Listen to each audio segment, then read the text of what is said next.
This is Agronomy Moment. I'm Wendell Cohen.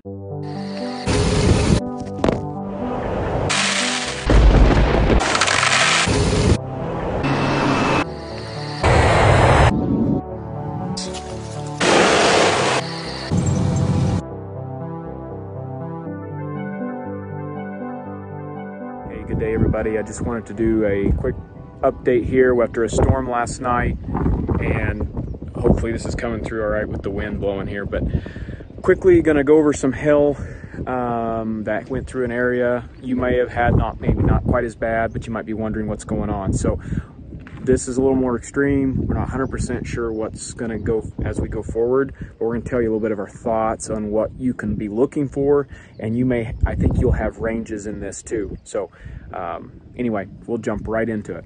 Okay guys, like Wendell said a minute ago, this field, obviously we're going to take some time before we know for sure the end result because we're the day after the storm, but a couple of things to look at. First off is just the range of different levels of injury we see on these plants. You look at the first batch of plants here.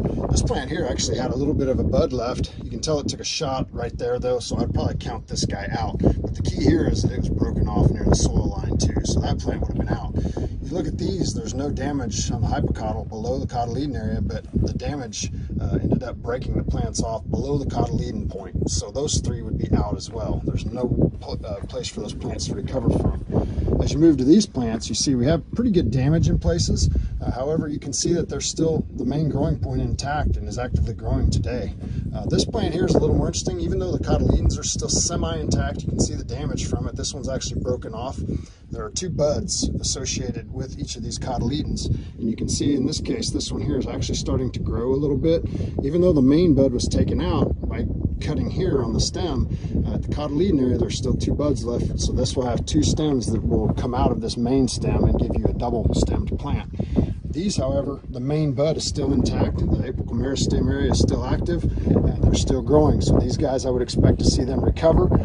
This one here, probably not so much. He took more damage, just got the tar beat out of it. It'll be harder for it to recover. These three guys here, even though they took a lot of damage, the cotyledons are still intact, the new trifoliates are actively growing, they will recover fairly quickly. You move on down to these guys, they didn't take quite as much damage, and they still actually have unifoliate leaf material intact. So these guys will actually probably recover slightly quicker than the ones down here that lost all of their leaf area, because they have more area to interact with the sun and produce sugars and starches needed for the plant to survive. So in general, the majority of the plants have a fighting chance. There's some losses, but it'll require 4 or 5 days to get back into these fields and see what regrows and recovers. And I had and by the way, this is Scott Dickey here, agronomist for Regional Agronomy Manager here for Beck's. And I had a question, Scott. Yes, sir. We talked about a little bit here is if the cotyledons are missing, but the unifolia is intact and looks healthy today, will it survive, or does it need those cotyledons when it's that young? Once we have the leaf area emerging and starting to grow, they're producing the sugars they need. They no longer need the cotyledons to provide resources for them. That's why in cases like this, where we've lost all the leaf area, these cotyledons, they're about done, but there's still going to be some resources left for these plants to be able to utilize a little bit. Plus you have the new trifoliates beginning to emerge. They're going to start photosynthesizing and producing sugars. They will be slower recovering though than plants like these that still have some leaf area intact. So a tish slower maybe because they lost a little bit of resources that they were tapped into. But if we have good weather, 80-degree weather for the next week and adequate moisture, looking at a field like this, where right now you really can't see anything out there, it'll look a lot different here in a week. Now, that doesn't mean that this is going to be a stand that's going to be acceptable after the hail. We can't see enough of it yet to be able to tell where we're going to be. To make a final assessment today. It's just too soon. We don't know what stand we had to begin with. We don't know where we're going here in 2 days. But it did give us an opportunity to look at some of the things we would be looking at walking the field to see what type of recovery potential there is. It can look like it's a total loss, and it's not. We just don't know exactly what type of recovery we're going to see. That's why we always say don't go back for a while. Just wait. Okay, sounds good. We're going to jump into some corn here very soon, and we'll be touching base here soon. Okay, guys, here's the corn we're in, and you can kind of see here we have better conditions here where it looks actually really good compared to what it went through. And then we see one here where it got busted off right here. we roll on down through here, this low area where the water and the hail really did a number on it. So Scott, I'm going to turn it over to you now and let you roll. Okay, like Wendell said, we got into this field. This is about a V4 field. We got 4 open collars on the plants overall. So when we think about corn, the growing point doesn't really reach the soil surface till roughly V5. And so what we're finding is on this plant I dug up, this is one that's kind of like this one where it was all bent over. But what I want to show you is where my thumb and finger are, that's roughly where the soil line was.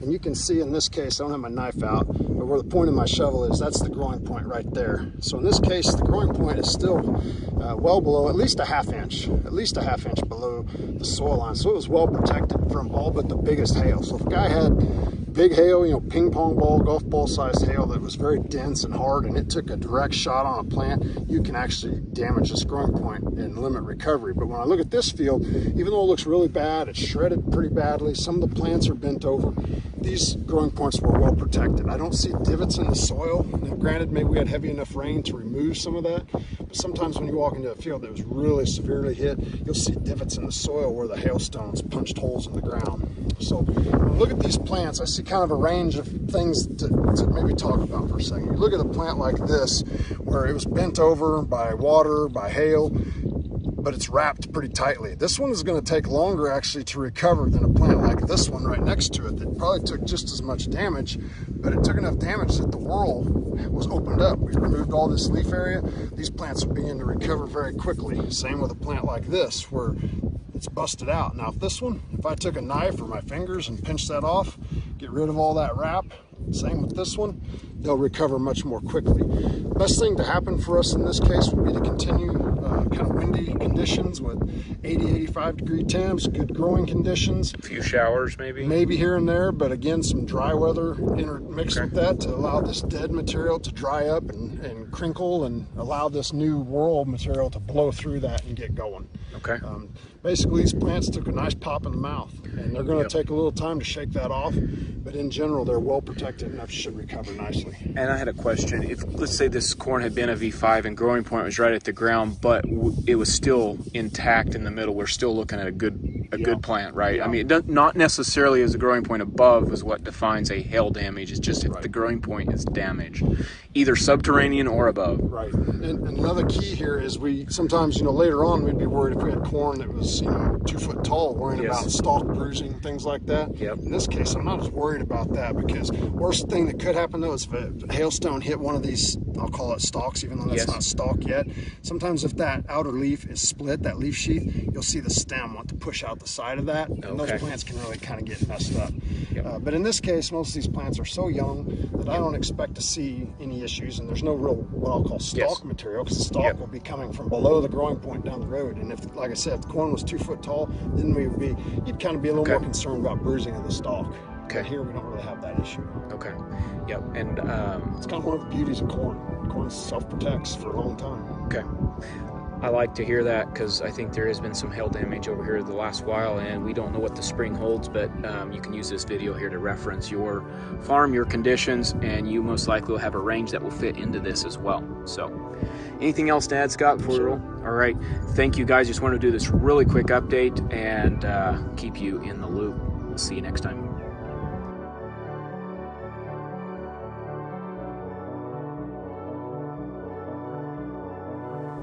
Everyone, thank you for joining us today on Agronomy Moment, a Top Ag Services production.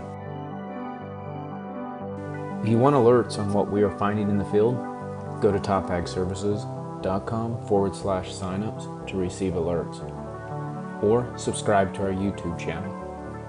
It's our goal to bring you the most recent and advanced information possible.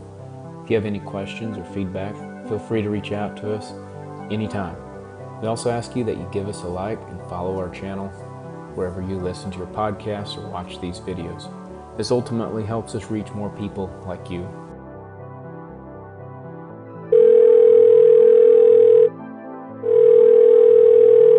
Hello?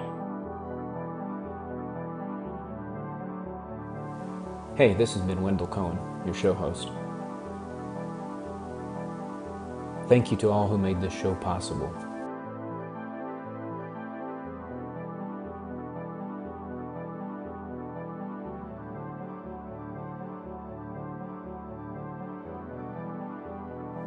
This show is over.